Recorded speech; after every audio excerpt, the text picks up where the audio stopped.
Good morning, everyone, and welcome to what is typically our all-provider meeting, but we've pivoted, sort of made it a additional speaker series session. One of the great things that's happening is we are starting to have some of the providers complete their shift learning or coming very close to completing it. I want to give a quick flowers to Boss for being the first to actually hit the 100% mark.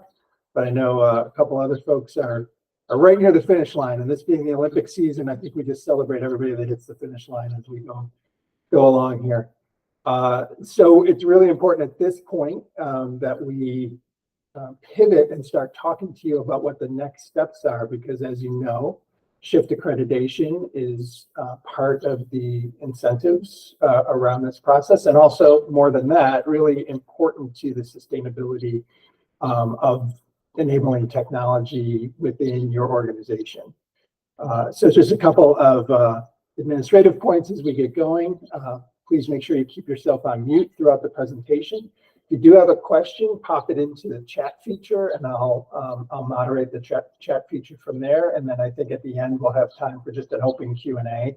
So if you do want to save a question till the end, you can wait for the open Q&A and just jump on the screen and ask Constance or Patrick as well anything that you'd like. So without further delay, I wanted to welcome Constance Harrington. Constance is the Director of Education and Accreditation for Tech First Shift. I know we say shift all the time, but the organization is Tech First Shift.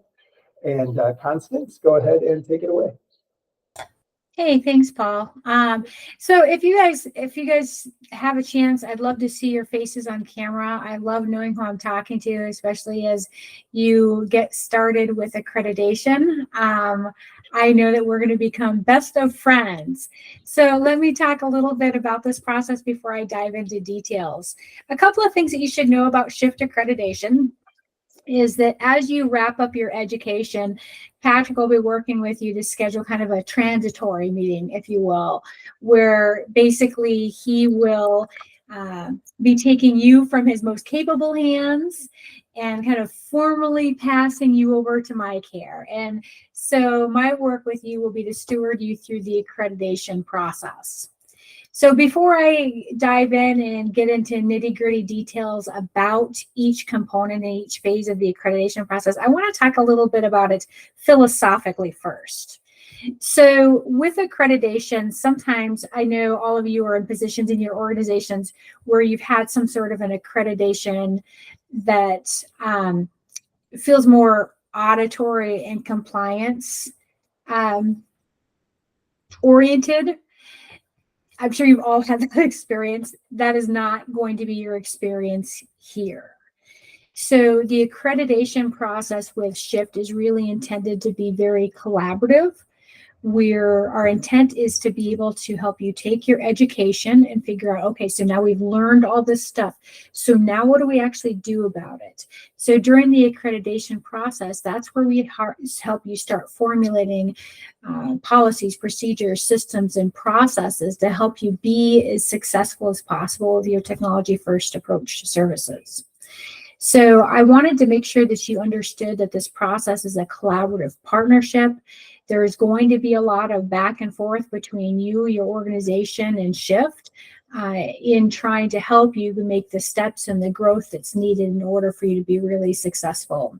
So rest assured that as we talk about some of the details here and all of the different elements that are involved with the accreditation process, we are not coming with a checklist and checking items off to see, is this organization compliant with these particular criteria? So before I dive into more specific information about each phase of accreditation, do you have any questions kind of about the philosophy and the approach? Good. Okay. So what I'm going to share next is a process flow map. Some of you maybe have seen this before. Let me get over here and make it a little bit bigger. Some of you maybe have seen this before, and if you haven't, that's okay. I'm going to talk you through each step of the process. But basically, this does a really nice job of a high-level overview of what to expect from accreditation. So the first, you're already there right now, working with your group education. Many of you are getting very close and really have been doing great in this arena. So as I mentioned earlier, as you wrap up your education, Patrick will be kind of scheduling a transition meeting between education and accreditation. We'll get to know each other a little bit more then, and we'll talk specifics about your organization and approaching accreditation. But that's what's referred to as the next steps meeting up there. The next item that you see is this accreditation application. Okay, so you should know that every organization has to be accepted into our accreditation process. So what we'll do is we'll ask you to complete an application, and then we score that application based on a variety of criteria. Have accepted your application for accreditation. It means you've been formally admitted into the program, which is great news. And once you are formally admitted, we hit the ground running. So I should also mention here, before I get too much further into this, that with accreditation, most of you started your education about 3 months ago. The expectation is, I believe, for you to complete your accreditation by March.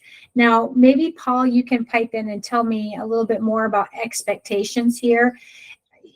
Is the expectation that everybody's actually finished by March, or is it that they have to be started by March? Could you clarify that for me? The intent would be to complete accreditation by the end of March, technically April 1st. Okay, so that's really helpful to me, and it's important, I think, for all of you guys to hear, because that means that it's going to be all hands on deck and you're going to be rocking and rolling.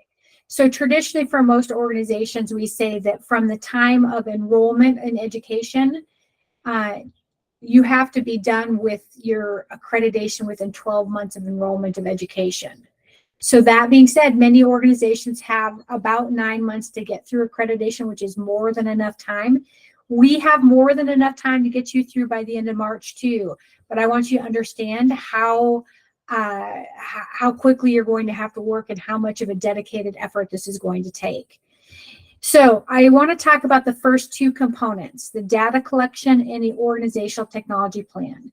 Though they're shown as being completed sequentially on this process flow map, most organizations actually do both of these at the same time. I give you all the information and the resources you need to tackle this. So let's talk data collection first. There's two elements of data collection that you're going to be expected to complete. The first is basically a spreadsheet for the people that you support, indicating their name, the type of technology that they're using, what is the expected outcome, what are successes and challenges associated with it, as well as any support hours saved, meaning has there been as actual savings in the amount of staffing time as a result of the implementation of the technology. Now, if you don't have a whole lot of people that are utilizing technology in your organization, that's probably not going to take you very long. If you have a lot of people in your organization that are using technology, this might take you a little bit longer. Now, I can share a couple of strategies that organizations have used to complete that data collection phase. One of the most popular is actually to kind of have the people who spearheading the initiative, I'm assuming probably everyone on this call with us here today, and have them reach out to a frontline supervisor or manager who then can kind of divide and conquer, saying, okay, this person's going to be responsible for collecting all of the data for this location and this location. This person's going to get this location and this location, etc. But you will need to have that spreadsheet put together fairly quickly.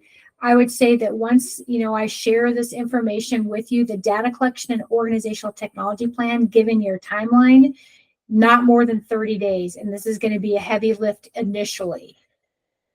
Now, the other second piece of data collection that you'll be answering or you'll be asked to address is just some generalized questions about how you handle data as an organization.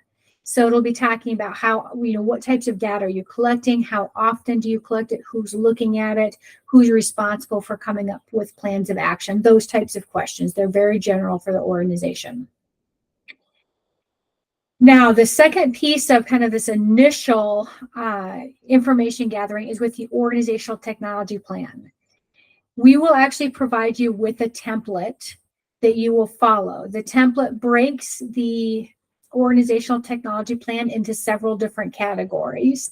And then there'll be a number of prompts that you will be answering in relation to each of those categories. The prompts directing you toward implementing best practices, okay? So you'll be writing that information based upon what your organization does, and then also what you want your organization to do. So it's possible that there are some things that you write in your organizational technology plan that will be future oriented. Like, this is what we want to do, but we're not currently doing it. That's not the end of the world. It's okay. But do know that you'll need to be working to get those systems, processes, policies, and procedures implemented as quickly as possible in order for you to get through this accreditation process and the timeline that's been allotted. Now, with the organizational technology plan, think of it as kind of the life of your enabling technology program. This is descriptive of all things technology first that your organization does. And as I mentioned, there's a template and a guide that you will use that will set your organization up for best practices. So before I move on, usually that's a lot for people to absorb right at the beginning. A heavy initial lift within the first 30 days. Do you have initial questions for me before I move on and cover the rest of the process? Do you have other organizations that have gone through the accreditation process that you can maybe give us information on people to reach out to? I mean, normally organizations like to be able to collaborate and talk to people that have gone through the process, especially on accreditation. Great question, Trish. What we generally speaking like to do is not connect an organization immediately at the time of the data collection in the organizational technology plan. Let me tell you why. First of all, the template that you're provided with is gearing you toward standards and best practices, but you'll have to identify how those fit into your organization, how you're going to carry them forward in your organization. Now, through that process, you'll likely to go back and forth with Shift a couple of different times on that. You'll have a couple of different iterations of your technology plan. The intent being is that we're going to guide you toward best practices, and we're going to, give you tips, hints, and tricks that we're using for, sorry, I just got distracted by a chat that popped up.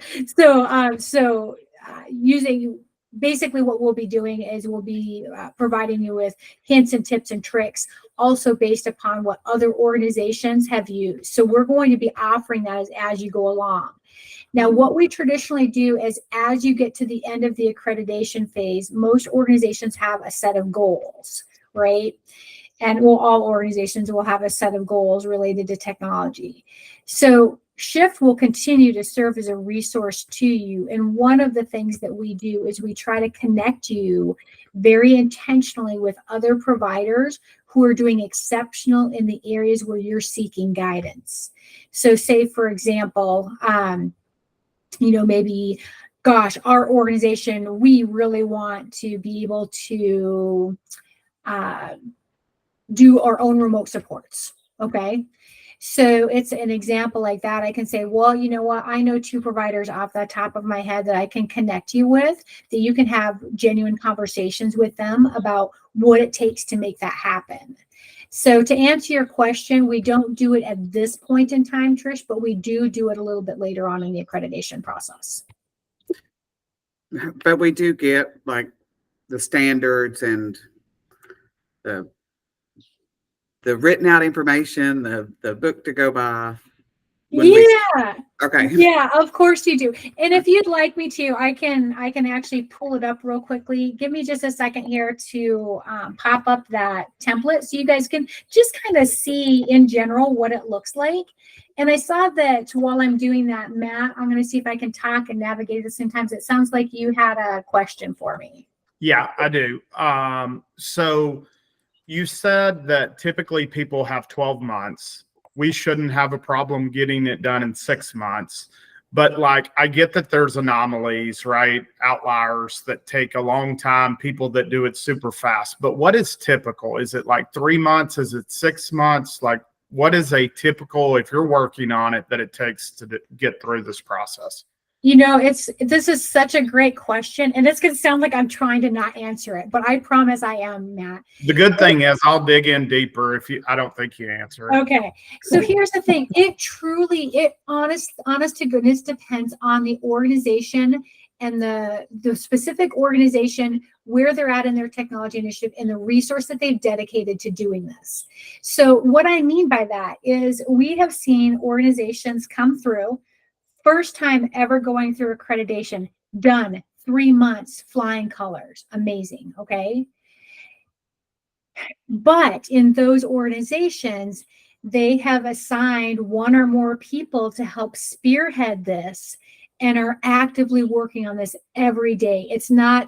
It may be in other job duties is assigned kind of gig, but it carries a very high priority and folks are working on it every day. Okay. Now, we see also circumstances where there's organizations who maybe come into the accreditation process. They have extremely limited resources. And for that reason, the accreditation kind of takes a lower priority, and it can take them up to a year to get through that process. So that's not ideal. And the reason that it's not ideal is because we really want to maximize this time frame right now where all of your staff have come through and done this learning and this education. So they should be primed right now for this, right? And so now we have this forward momentum, we want to take advantage of that. So the faster that we can get you involved in this accreditation process and building out your policies and your procedures and your systems and your practices, it helps us capitalize on that forward momentum created by the education. So it's much, much, much more difficult for organizations who have not listed this as a priority and dedicated the resource to getting through this in a quick period of time, as other organizations who it takes lower priority. It's lots of other job duties as assigned kind of deal. They struggle, and they struggle with it on multiple levels, not just at the speed at getting through it, but they lose momentum, they lose buy-in, they lose knowledge as turnover happens. So it can be any time within like 3 to 12 months. Okay. And no, you answered my question. Okay. If you want to do it, I mean, if you're serious about this to get it done by March, that's why I said this is an all hands on deck kind of deal. Like, it has to be a very high priority item for your organization to get through this in that time frame. Very good question. Okay. So that's my soapbox, just a little bit there, but I want to pull up. Go ahead, Paul. One more question. Related to the org tech plan, I know some of the folks on the call have taken ETIS. Some of the folks have taken the leadership or the navigator. I know one of them at least talks about the org tech plan and how to develop it. I feel like it's the leadership. And I think it's not a question as much as just letting everybody know that maybe they weren't trained on the org tech plan during their curriculum, but that someone in their organization was. Yes. So traditionally that comes forward in the leadership one, because the leader is the one who's going to be kind of guiding and facilitating this process. Traditionally, that's the person who's going to be spearheading the initiative, though that's not always the case. Okay, I'm going to pull up this template so you guys can see it really quick. You're going to see, I just pulled up a couple of sections here.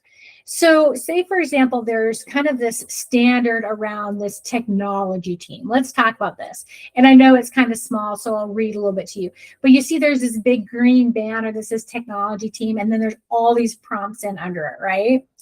So when you're drafting out your organizational technology plan, in this section, you're going to be asked to address the following. How many people serve on the team? What are their names? What are their titles? What are their enabling technology qualifications? What skills and strengths does each team member bring to the table? Who leads it? What other defined roles are they?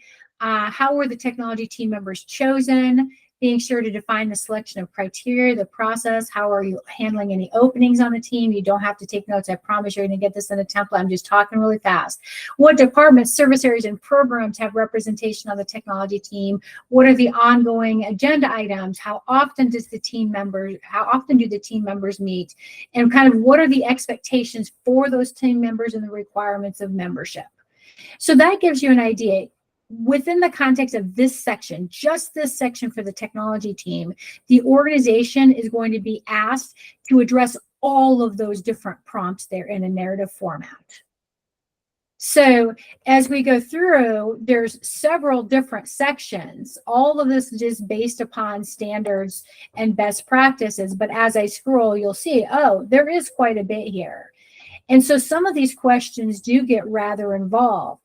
The intent is not to make you jump through hoops. The intent is to help you see around the curve, because especially for many of you, this is one of your initial forays into really becoming a technology first organization.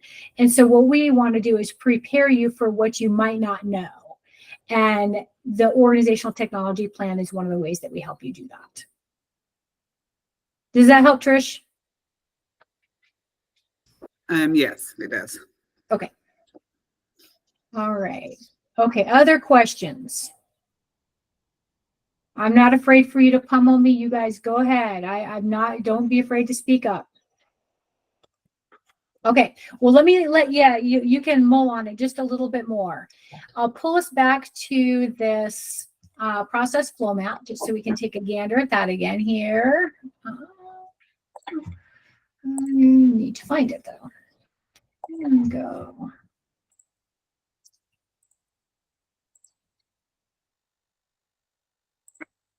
Okay. There we go. Alrighty. So then the next thing that you see, it's the first yellow box kind of on the right. It says implementation phase, if applicable.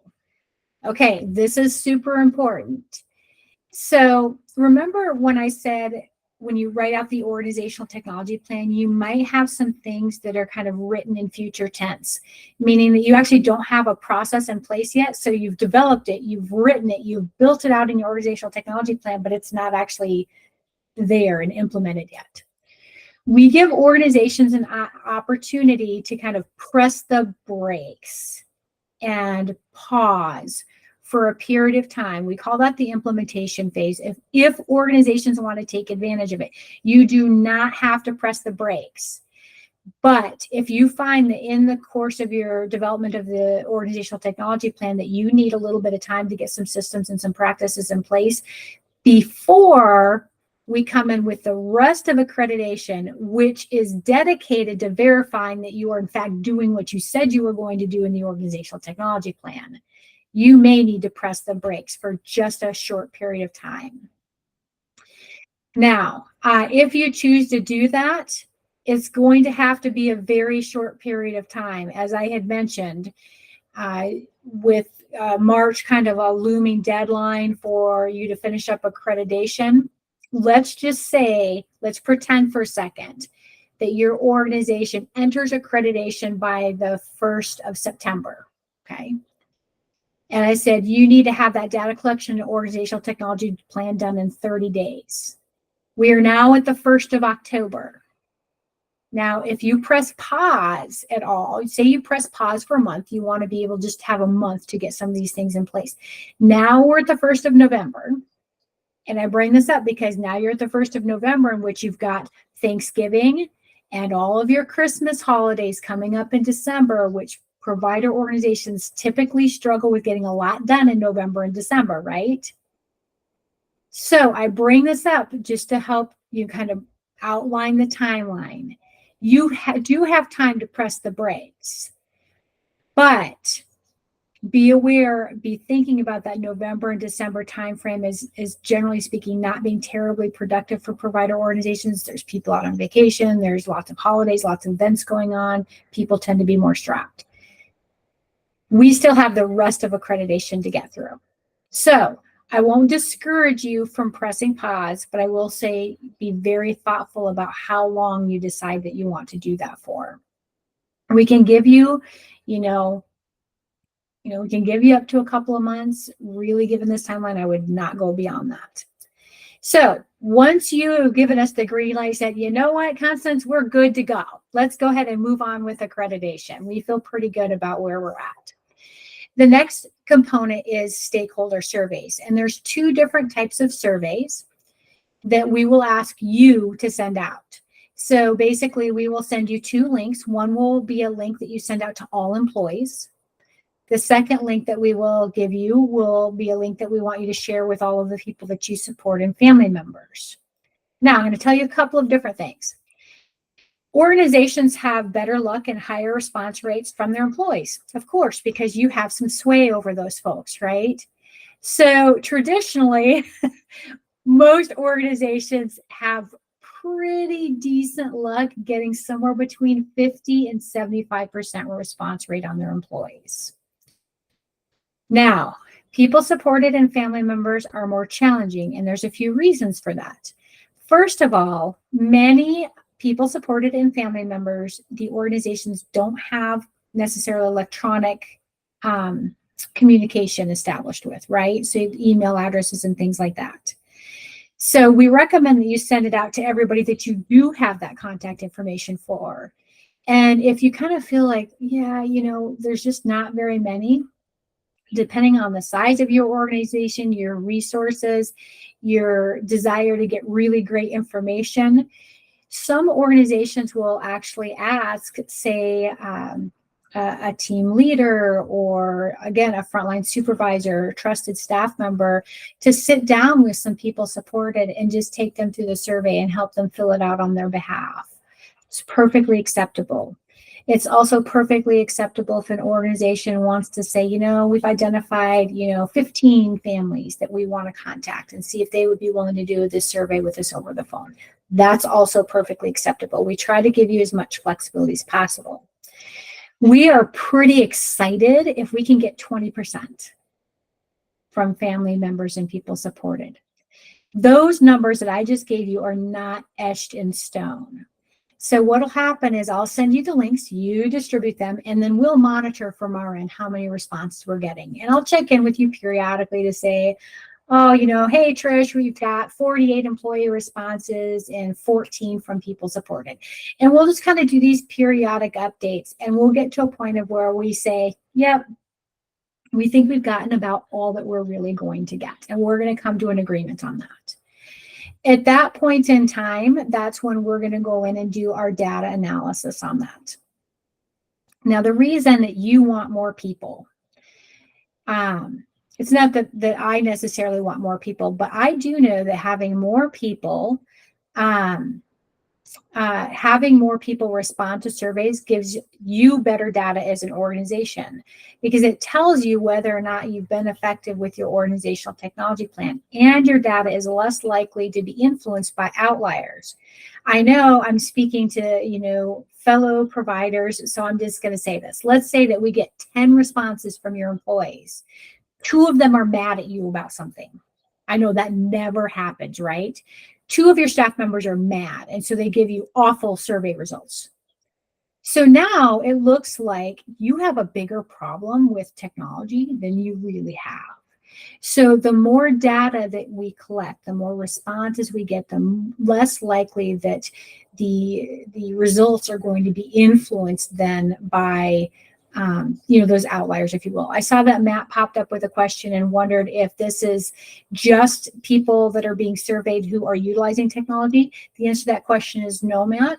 When we ask you to send it out, it's to all staff and to all people supported and family members.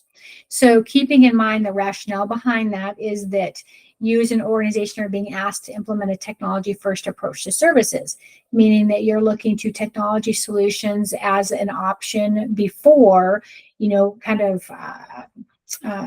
automatically moving toward, more traditional in-person support models.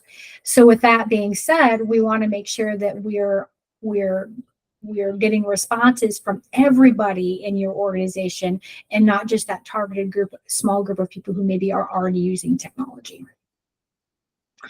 Okay, so that wraps up kind of, yep, go ahead. Yep. I'm not afraid, Trish, go ahead. So not to be the naysayer of the group, but say we have, throwing out numbers, 400 employees, or 600 employees, and we've got 300 clients, and our first jump into technology is 20 clients. Well, we're trying to get information out to everybody, but quite honestly, I mean, we're learning as we go too, because how great this program is, it's the push, push, push to get it done.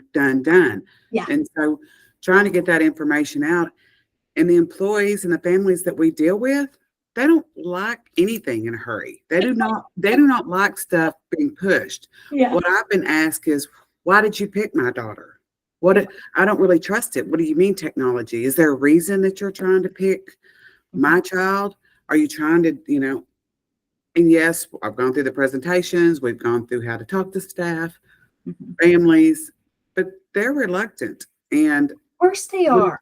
we do surveys all the time. And I can promise you, the ones that answer, there's a few that want to sing your praises, but it's the ones that are mad at you that are going to answer the survey, because that's their opportunity. Yeah. And so, absolutely, it does happen because, well, I don't know, like, just think about this, relate this back to yourself. Let's say that, I think there's kind of this general human nature. Let's say that you go into a restaurant and you have just awful service, right? Just terrible service. I think most people are more inclined to walk up to a manager and say, so that's some of the worst service I've ever had in my life. Now, let's pretend that you go into the same restaurant, you have some of the best service you ever had in your life. Do you stop and talk to the manager on the way out the door? Most people don't. I think you're right, Trish, that most people, when they're responding to surveys and that type of thing, that it's not uncommon to get people who have that tendency to, a tendency toward negativity. Now, the couple of things that I want to tell you about the surveys there's some room for opinions on them, but a lot of it is very kind of factually based. So that's one of the reasons that we've structured the questions in the way that we have. That will help with some of that. And the other thing that will help too is, remember, I said this wasn't an audit process. So when we're analyzing results, let's say that we get the results in from your surveys, there's going to be trends. Say you have 100 surveys that come in, there's going to be trends where we say, you know what, 60% of your staff members have no clue what a technology first approach to services is. Okay, is that possible? Sure, it's possible. Are we going to browbeat you because of that? Absolutely not. But what we will do is, because again, remember, this is a collaborative process. We want you to be successful with this. We want to help guide you through the process. So in a case like that, we're going to probably come forward with saying, listen, it's pretty clear that you need to do some more education, some more communication around this topic area. So why don't we develop some goals around this for your upcoming 2-year accreditation cycle, so that when we come back in 2 years for reaccreditation, we're taking a look at this, you have an opportunity to kind of really boost kind of this data that we're seeing right now at this moment. It's not that we're going to beat you up over data where people say, I don't know anything about this, or I don't like it. The surveys just are what they are. It's taking the temperature of your employees. It's taking the temperature of where people supported and family members are at in relation to technology. So hopefully that's somewhat reassuring.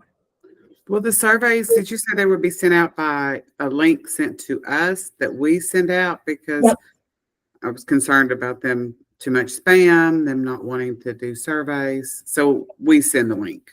Yep, it'll come directly from you. And then we do have some narrative that you can kind of copy and paste if it's something that you want to, copy and paste in an email, like to your staff members, explaining why they're being asked to complete this survey. But it'll come directly from you. We just collect the responses. It's all done anonymously. So we can't, even if we wanted to, if there's a particular response that comes back to us that's, concerning. We can't tell you who that is because we have no way of knowing who that is. They are completely anonymous. We do that We do that for a reason, to get the best feedback that we possibly can. Good questions. Okay. Are we doing okay on time, Paul? Am I all right? Do I speed things up a little bit here? You've got the full hour, Constance, so Okay. go for it. Okay. All right. I'm going to dive into the technology team interview next. There are also two components to this phase of accreditation. The first is a questionnaire that we, again, send you a link that you distribute to your technology team members. It should take your tech team, 10 to 15 minutes to complete this questionnaire. It's just trying to learn a little bit more about your organization and your technology first approach to services and the technology team itself. And then what we'll do is, after we have those responses, we'll ask you to schedule a 1-hour discussion with your technology team and shift. And it's just done over Zoom, kind of in a format like we're doing right now. And it's an open discussion, so it's great if everybody is behind their own computers doing this, so that everybody has an opportunity to speak. Sometimes when you get folks into like a large conference room, you can't hear very well. There's auditory problems and things like that. So we just have a conversation. It's really and truly all it is a conversation with the technology team and shift. So once we have completed kind of that portion of it, then we move on to what's listed on this form as a technology assessment and planning. I'm going to shorten that up. It's called a file review. So as part of accreditation, you're going to be asked to provide 3 files. Now, here's the great news. We're not going to pick the files. You get to pick the files of the people that you think you have done the best job with in relation to implementing technology. You get to cherry pick them and say, here are our 3 best examples of how we're implementing technology right now. And so, of course, the files, we're kind of prescriptive about what we want, but you can imagine there's a technology assessment, there's an integration plan. We're going to ask for a copy of the ISP that demonstrates that the technology, in fact, has been integrated in outcomes with the ISP. We'll be asking for progress notes and documentation for 3 people. We do, just as a forewarning, ask you to redact all of those documents before you submit them, just to help ensure people's privacy.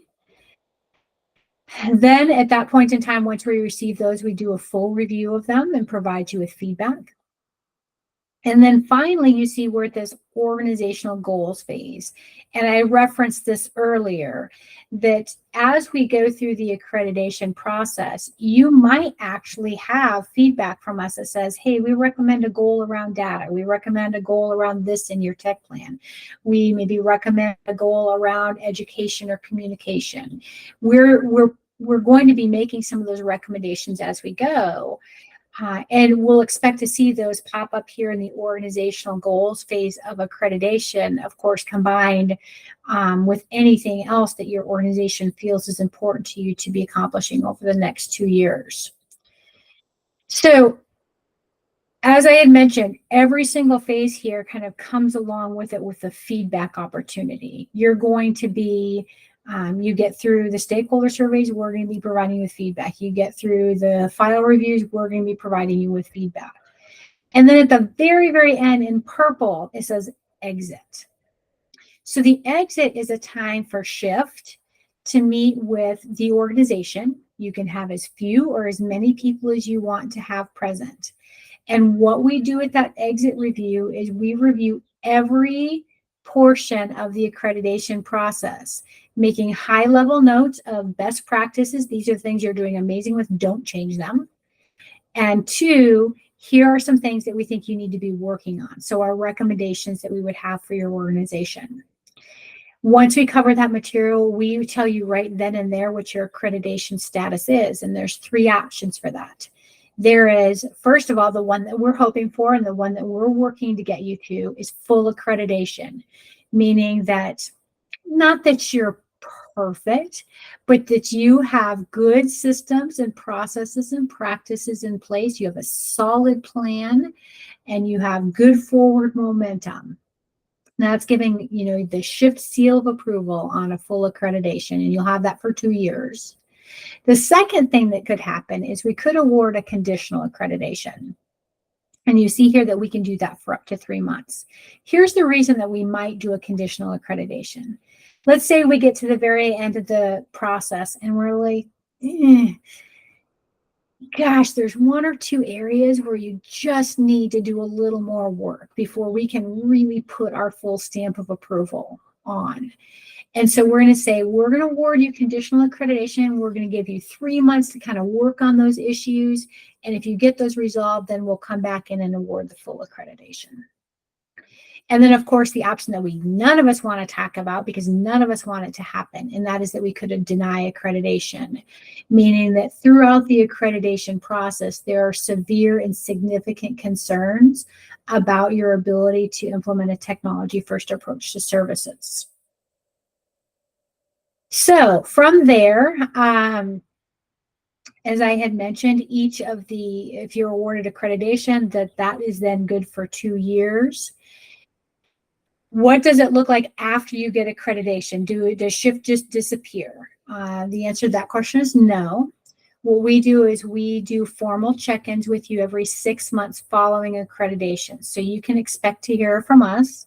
We'll check in with you. It doesn't have to be a big, long, hairy meeting. Generally speaking, we can keep those to 15 to 30 minutes. Just like an opportunity to meet face-to-face like this, if at all possible. Touch base on how you're doing with your goals, identify if there's any resources or assistance that we can provide to you. Of course, if there's something that you need from Shift, you don't have to wait till that 6-month check-in. You can reach out to us anytime and we'll try to connect you with resources along the way if possible. The other thing that we'll be doing at those 6-month check-ins is you'll be maintaining your learner list. And so what I mean by that is when you earn accreditation, your requirement to maintain your ETCs, that's your enabling technology credentials, falls off once you earn accreditation.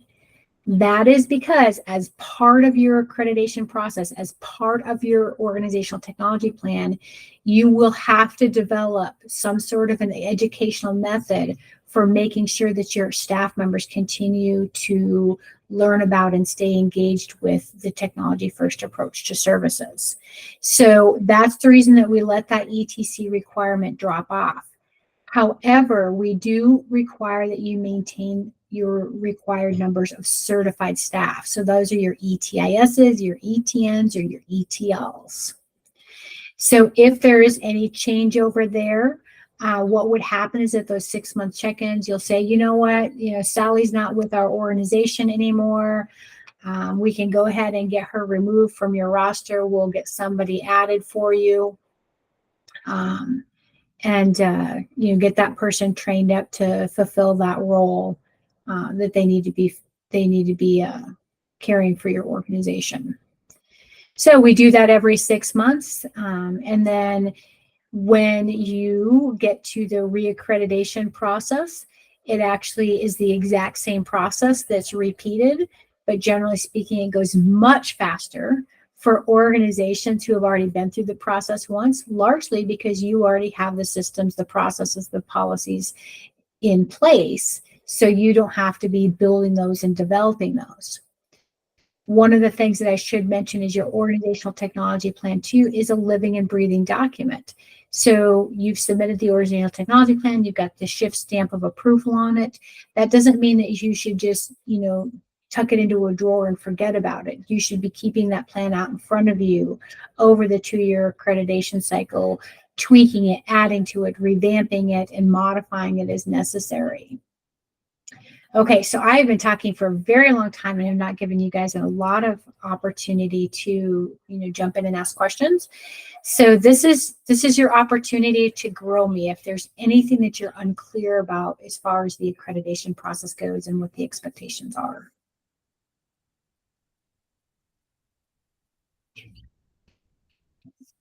Is anybody feeling overwhelmed by that?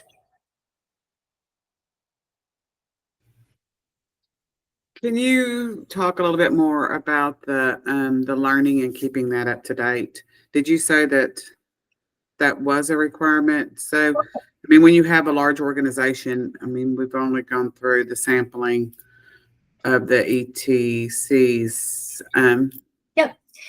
Yeah, let me talk about that for just a second, Trish. So what we do as part of the organizational technology plan is there's actually a section in there where we talk about how are you educating staff members about the technology first approach to services.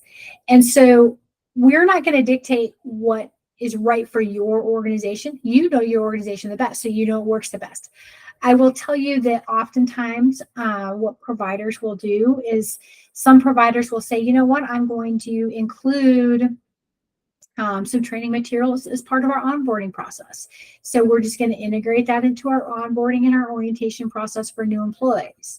Some provider organizations say, no, we want all staff to take this annually. You're going to develop the educational process that makes sense for your organization, that's reasonable and attainable, but we will require you to have something in place that helps continue to educate the people in your organization about a technology first approach to services. And Kathy, did I see that you had your hand up there? Please pipe up if that's the case. I was just raising my hand to say, yeah, I'm a little overwhelmed. That's all. Okay. That's all I'm Kathy, saying. is there anything that I can do? Is there anything that I can do to help with that? Are there any questions you can ask me? Anything I can say to help you feel better about that and less overwhelmed? I think it'll just be as I go through it and try and figure it out. Right now, it just seems like a lot, but you know. Yeah, and I think, Kathy, I think what everybody here will find is that your application is going to be easy. That's going to go quickly. And then you're going to get this data collection and organizational technology plan, these templates from me, and you're going to be, whoa.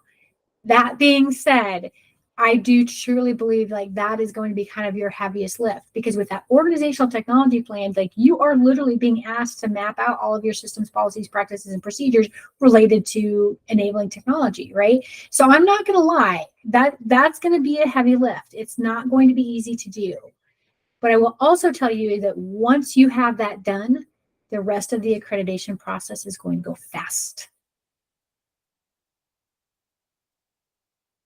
So being key is if you can get that data and that organizational technology plan done in the first 30 days after you've entered accreditation, you are going to be very much on track for making sure that you're done by the end of March, even if you do need to press the brakes and pause for a month for kind of that implementation phase to get some things put into place.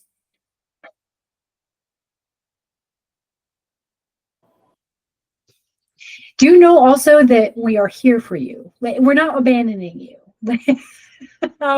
We're not leaving you on your own. If it's really common, say an organization gets that template for the organizational technology plan, and they're like, yeah, I don't know. Like, I don't know what you want here.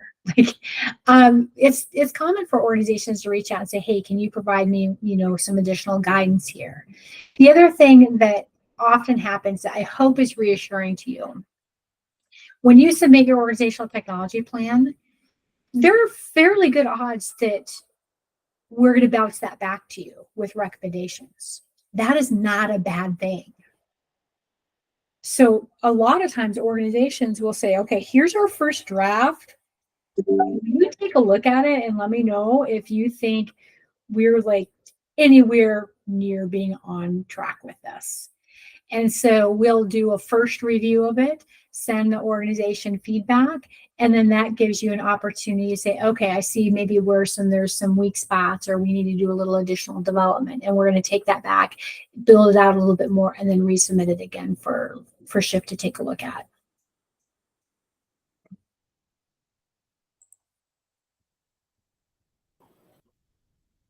Constance, just an administrative point to point out to everybody. This slide references payment in a couple of different places, and I want to make sure everybody's clear that the grant covers your accreditation application payment and also your accreditation overall payment, in addition to the incentives you get for applying and for completing the accreditation. So just clarifying that for everybody. Yeah, thanks for piping in with that, Paul. I appreciate it. Before we go, Constance, can I add something quickly to the group? You bet. So if you received an email from me that said, hey, you're almost there, let's get together, what I'm going to do instead, because Constance really covered right now what we're probably going to talk about. So what I'm going to do instead is sort of give you an update on where things are. Let's find a quick moment instead of an hour. Let's find 10 minutes just to see and make a plan to get this wrapped up. I know some of you started a little later. That may not be as applicable for you. You started in late July, something like that. That's a little different. But those of you who are getting really, really close, if I send you that email, let's just touch base for a few minutes to get wrapped up so that we don't, because really all that we would cover in that meeting is what Constance just covered. If you are finished, we still want to get together though. And I think one or two of you are finished. Yeah, and I think I appreciate you bringing that up too, Patrick, because we do know that some of the folks on here got a later start than others. I'm glad you bring that up again, because the timelines are really important, especially with that kind of March due date, if you will. So if you did get a later start for it, my goodness, we certainly want you progressing as quickly as possible, because you're still going to be held to that end of March deadline that everybody else is being held to. So even the folks who got started a little bit earlier in the process. And make sure with the education, we have a new support system. It's much more efficient. If you reach out to me or Constance directly for help, we might not be able to get to you quickly enough. We always, neither of us mind helping you ever. That's our job. We enjoy doing it. But maybe we're in training, maybe we're doing something else and we can't get to it to the next day. That contact support, which is in your education app, is going to get you an answer much faster. Or it'll get you to the person who's going to get you an answer much faster. So feel free to reach out to me. I'm not suggesting you don't. I'm just saying that contact support is going to be typically going to move things along more quickly. Yeah, and there's really only one exception to that, and I just want to make note of this. You're absolutely right, Patrick. People are going to get a much faster response if you put your somebody's having problem accessing learning plan, or something's not showing up right, or you're having problems along those lines. By all means, put in a support ticket. Once you move into accreditation, however, and you start to have accreditation specific questions like, what am I supposed to do with this tech plan, or what about this data, you're going to reach out directly to me. We're not going to have you overwhelm our support system for that. You will be, the two of us, or we're going to be, just like I said, the best of friends, and we're going to have regular and frequent communication. So if you have any questions about something that's specific about requirements for the accreditation process, you're going to come directly to me. Thanks for piping in about that, Patrick. Yeah. Is the milestone to begin the application process, is that milestone the completion of your learning for 100%? Yes. And now I do want to add a qualifier. Patrick and I have talked about this a little bit too. We do recognize that there can be extenuating circumstances. So I'll give you an example of an extenuating circumstance. Let's say that you've got 98% of your learning done, and one of the people who was an ETIS prioritization up and quits. Okay. We are not going to hold you up in the accreditation process until that replacement learner comes up to speed. What we will say is, okay, you have one learner. We understand things happen. That person, we're going to get them enrolled right now. They're going to work on this. They're going to get their learning completed while you're engaged in the accreditation process. However, you do not get accreditation awarded until that learner is done. So that's what I mean by an extenuating circumstance. It's not that, I've got a couple of staff members who just aren't coming along. It really does need to be kind of a unique circumstance like that. So there are occasions where we let an organization who is not at 100% enter accreditation in a circumstance like that. But that's something that we have a conversation with you about ahead of time.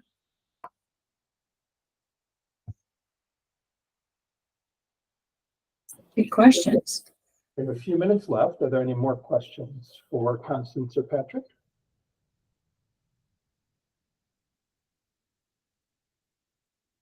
Okay. If not, thank you very much, Constance. A fantastic overview. Looking forward to everybody getting started on this and being coached through the process all the way through. A lot of work to be done, but I think it's going to be really beneficial to all the organizations involved. Before we leave, I want to quickly give you an update on upcoming speaker series. So while Patrick's on the call, give him a little plug for Thursday morning. Monitoring privacy concerns in your human rights committee. So Patrick's going to be leading that discussion. One thing I would suggest, you have somebody on your human rights team that you can bring along to that presentation. Please forward them that invite. It's not, I don't believe it's all specifically about the human rights team. It's more about the concepts around privacy and monitoring. However, the human rights team is going to start getting exposed to brand new questions that they may not have thought of. And so it's a place for them to hear about it. Patrick, did you want to say anything about that? It's a little bit bigger than privacy is the biggest part, but it's more than privacy. It's also about access to community, all that stuff you're familiar with the final rule and said the final, or it's also referred to as the settings rule, that your human rights committee is going to be expected to ensure best practices on. So we're not going to go too deep into any of them, but we are going to give a good summary and just some ideas about how to manage that with technology. Great. So feel free to forward that invite to anybody on your human rights committee or team that may want to join and listen in. And then the following Thursday, Rick Anderson from ICANN Arkansas is going to talk about their technology lending program, their technology reuse and redistribution program. It's an Arkansas-based program that permits you some try before you buy opportunities with the technology that you're looking at. So I recommend you attend that one as well. So that's what's coming up. And I think that's it for today. So thank you everybody for your attention. Again, thank you, Constance. Thank you, Patrick, for the information. And we will see you all shortly. Thanks, everybody. Thank you. Thank you.